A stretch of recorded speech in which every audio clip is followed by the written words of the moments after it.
All right, so welcome back again. Sunny here. This is the last life cycle, SDLC life cycle phase which we are going to go through today. Maintenance. We know that everywhere in the world we have a maintenance. Yes, that's correct. Some of you might know, but maintenance, but in SDLC is more like where we have regular updates and upgrades are happening in your application. This is where you are involved and the life cycle revolves around again.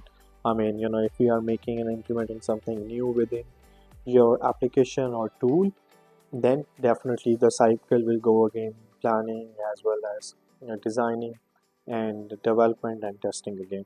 Maintenance may be regular maintenance or monthly maintenance or yearly maintenance. You are updating or upgrading something. It may involve different kind of version upgrades.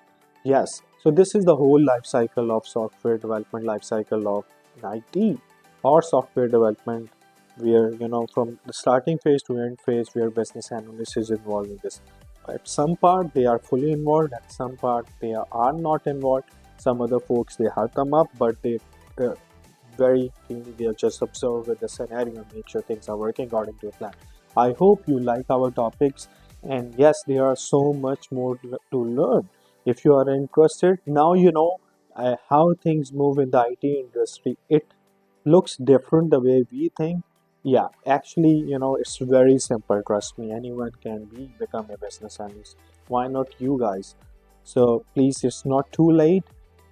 Please let us know if you are interested in speaking to one of our representative, and someone will definitely give you let you know more about this. We have weekly and bi-weekly sessions going on.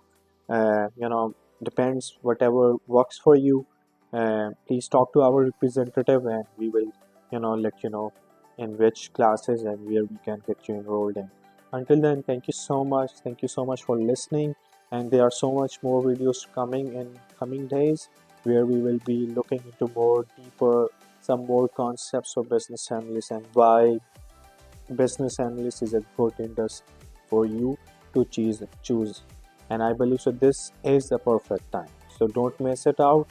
And let us know if you're interested, and you know get to know more about this business analyst technology. So why not you become a business analyst and start making like more than 100,000 per annum? Yes, that's correct. It's for you as well. Take care and bye.